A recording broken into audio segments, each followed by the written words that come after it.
Hello friends, आज हम लोग डिस्कस करने जा रहे हैं HTML क्रैश कोर्स या फुल कोर्स पार्ट 2 के बारे में। तो जैसे ही हम लोगों ने पिछली बार डिस्कस किया था HTML के बारे में, तो उसी का आज दूसरा लेसन है, दूसरा लेसन 2 है ये। तो सबसे पहले इस कोड को हम लोग रिमूव कर देते हैं और एक और बार डिस्कस करते हैं कि इस कोड को आप लोग अपने HTML पेज में कैसे लाएंगे। तो सबसे पहले आपको शिफ्ट प्रेस करना है, एक्सप्लेनेशन प्रेस करना है और फिर टैब प्रेस कर देना है। तो आपका ये कोड जो है आपके HTML पेज पे आ जाएगा। इसको हम लोग यहाँ पे इसको रिमूव कर देते हैं और हल्का से इसको, और जैसे ही आप 2 बार टैब प्रेस करेंगे तो आपका जो टाइटल टैग है उस पे आपका ये आ जाएगा, कर्सर आ जाएगा। तो यहाँ पे हम लोग लिख देते हैं HTML फुल पार्ट 2। क्लियर हो गया। इसको हम लोगों ने सेव कर दिया, या फाइल में आप जाके सेव कर सकते हैं या Ctrl+S आप प्रेस करके इसको सेव कर सकते हैं। क्लियर है। अब आगे चलते हैं। हम लोग अब इसके बारे में बात करते हैं कुछ टैग्स के बारे में। एक तो अभी इसको रिमूव कर देते हैं। थोड़ा सा आपको ये बता देता हूं मैं। इसके HTML पेज के मतलब कि पार्ट होते हैं। फर्स्ट हो गया आपका हेड टैग एंड दूसरा हो गया बॉडी टैग। बॉडी टैग मतलब कि जो आप बॉडी में लिखेंगे और जो ब्राउजर में दिखेगा, मतलब कि जो आपका आउटपुट यूजर को दिखेगा, that is come in a body part. और जो आपका हेड होता है वो कुछ इंफॉर्मेशन होती है जो आप ब्राउजर को बताना चाहते हैं या सर्च इंजन को बताना चाहते हैं, वो आपकी हेड पार्ट में होती है। तो यहाँ हम लोग लिख देते हैं दोबारा। यहाँ पे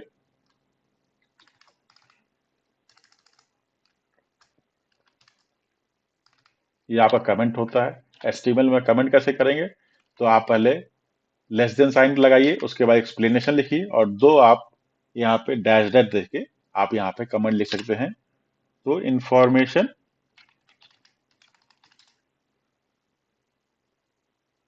अबाउट दी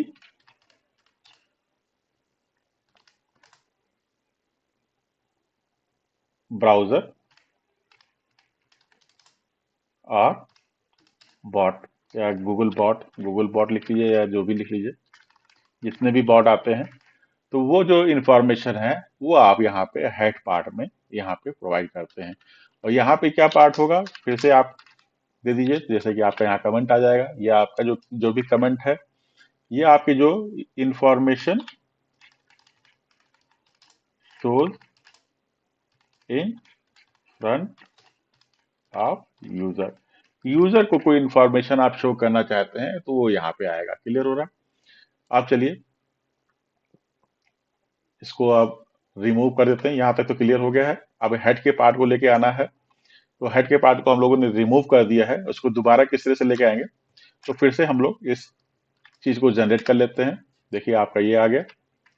तो यहाँ पे फिर से हम लोग यहाँ पे लिख देते हैं पार्ट 2। क्लियर हुआ। आप चलिए बात कर लेते हैं। तो ये क्या हो गया, हेड। हेड हो गया आपका इंफॉर्मेशन जो प्रोवाइड करते हैं आप बॉट को या फिर गूगल बॉट को, उसकी इंफॉर्मेशन आप हेड टैग में देते हैं। और जो इंफॉर्मेशन आती है आपकी यूजर के लिए, या जो भी आपका वेब पेज का कंटेंट होता है, वो आपका बॉडी में आता है। क्लियर हो गया। यहाँ तक तो कोई दिक्कत वाली बात नहीं है। आप चलिए इस पेज को हम टाइटल टैग के बारे में बात कर लेते हैं। तो टाइटल टैग क्या होता है उसके बारे में चलिए डिस्कस करते हैं। जैसे ही आप इसको गो लाइव करेंगे तो देखिए आपका वेब पेज ओपन हो गया। तो इसको आप Ctrl+U कर दीजिए, तो उसका सोर्स कोड दिख जाएगा। तो देखिए आपका टाइटल यहाँ पे लिख के आ रहा है और टाइटल यहाँ पे लिख के आ रहा है। क्लियर हो रहा है। तो इसलिए आप यहाँ पे जो ये टाइटल होता है, ये आपका SEO पर्पज के लिए यूज होता है। जैसे कि हम आपको दिखा देते हैं। गूगल कर लीजिए और कोई भी साइट लिख लीजिए, जैसे W3 स्कूल लिख दीजिए।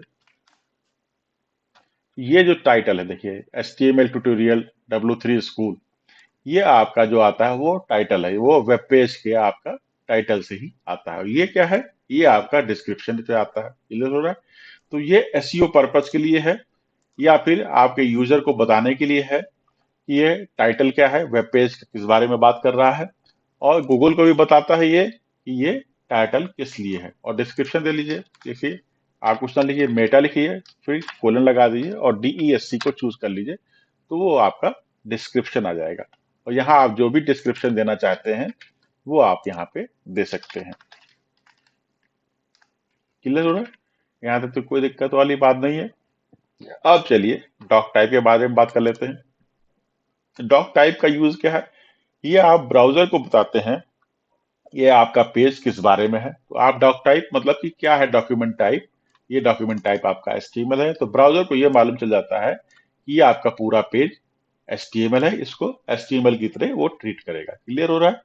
कोई दिक्कत वाली बात नहीं। ये डॉक टाइप आपका कभी कभी इंटरव्यू में पूछ भी लेते हैं, तो इसको थोड़ा सा आप ध्यान देके पढ़ लीजिएगा कि what is a doctype in HTML. HTML में डॉक टाइप का मतलब क्या होता है, इसको भी इंटरव्यू में पूछा जाता है। फिर आप आ जाइए एचटीएमएल में। एचटीएमएल में देखिए लैंग्वेज है। लैंग्वेज क्या है? इंग्लिश है। कोई भी लैंग्वेज दे सकते हैं, जैसे जापानीज दे सकते हैं, कोरियन दे सकते हैं, और भी कोई भी लैंग्वेज आप यहाँ पे सेट कर सकते हैं। तो ये भी किस लिए है? ये आपके बताने के लिए है उसको, ब्राउजर को, कि ये किस लैंग्वेज का आपका, किस लैंग्वेज का पूरा वेब पेज आपका किस लैंग्वेज में, उसके बताने के लिए है। अभी मेटा का कैरेक्टर सेट क्या है? ये आपका जो हेड पार्ट में आता है। मेटा का कैरेक्टर सेट मतलब कि क्या कैरेक्टर सेट है? डिफरेंट डिफरेंट कैरेक्टर सेट होते हैं। जैसे कि आपको एक और कैरेक्टर सेट मैं बता देता हूं, जैसे इमोजी आप लिख लीजिए।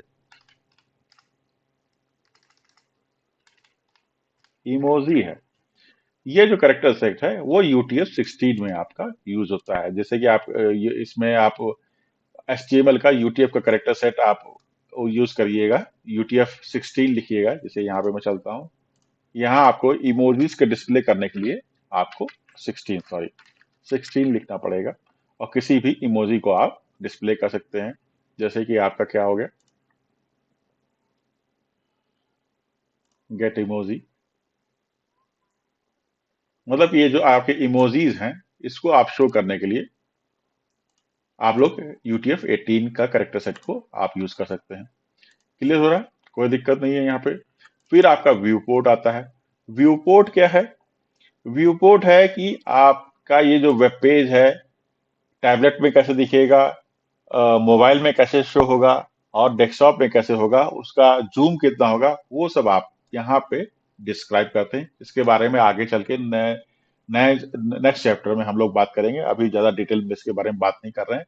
ये रिस्पॉन्सिव के लिए आपका रिस्पॉन्सिबल होता है, मतलब कि आपका वेब पेज में भी पेज ओपन हो जाए, सॉरी, आपका टैबलेट में भी पेज ओपन हो जाए, मोबाइल में भी ओपन हो जाए, ठीक से वो डिस्प्ले हो जाए, और डेस्कटॉप में भी डिस्प्ले आपका ठीक से हो जाए, तो उसके लिए आपका इस टैग को यूज किया जाता है। टाइटल के बारे में हम लोगों ने बता ही दिया है, और मेटा डिस्क्रिप्शन के बारे में हम लोगों ने यहाँ पे डिस्कस कर लिया है। अब छोटी सी एक और चीज बात कर लेते हैं, H1 के बारे में। तो H1 के बारे में जैसे माई हेडिंग है, और H2 के बारे में सब हेडिंग। क्लियर हो रहा है? तो ये देखिए, अब जैसे ब्राउजर पे चलेंगे तो ये आपका फॉन्ट बड़ा है, इसका फॉन्ट छोटा है, इसके लिए इसका यूज नहीं होता है। मैं आपको फिर से बता दूं, इसका भी यूज आपका एसईओ पर्पस के लिए होता है। आप वेब पेज को ये बताते हैं कि हमारा ये टॉपिक है, इस बारे में हम बात करना चाहते हैं, ये हमारा सब टॉपिक है। उसके बारे में आप कुछ भी पैराग्राफ में लिखेंगे तो गूगल को थोड़ा सा आइडिया हो जाएगा कि आप किस बारे में बात कर रहे हैं। जैसे कि आप कुछ ना लिखिए, फुटर लिख लीजिए। फुटर लिख लिया, और फुटर में आपने दे दिया एड्रेस। एड्रेस में लिख लिया आपने माई एड्रेस। तो भी ये गूगल को आप बताते हैं कि ये हमारा एड्रेस है। क्लियर हो रहा है? गूगल को बड़े इजीली मालूम चल जाता है कि आप एड्रेस के बारे में बात कर रहे हैं, ये आपका एड्रेस है। तो ये सब चीजें कुछ मतलब कि इस तरह से लिखी जाती हैं स्ट्रक्चर्ड वे में, जिससे कि गूगल को भी मालूम हो जाए और यूजर को भी मालूम चल जाए कि आप किस बारे में बात कर रहे हैं। तो इस तरह से आप HTML को पूरा सा स्ट्रक्चर कर सकते हैं और इंफॉर्मेशन को डिस्प्ले कर सकते हैं। तो फ्रेंड्स, होप करते हैं कि आपको पार्ट 2 अच्छा लगा होगा। यदि आपको ये पार्ट 2 अच्छा लगा है तो लाइक बटन जरूर प्रेस कर दीजिएगा।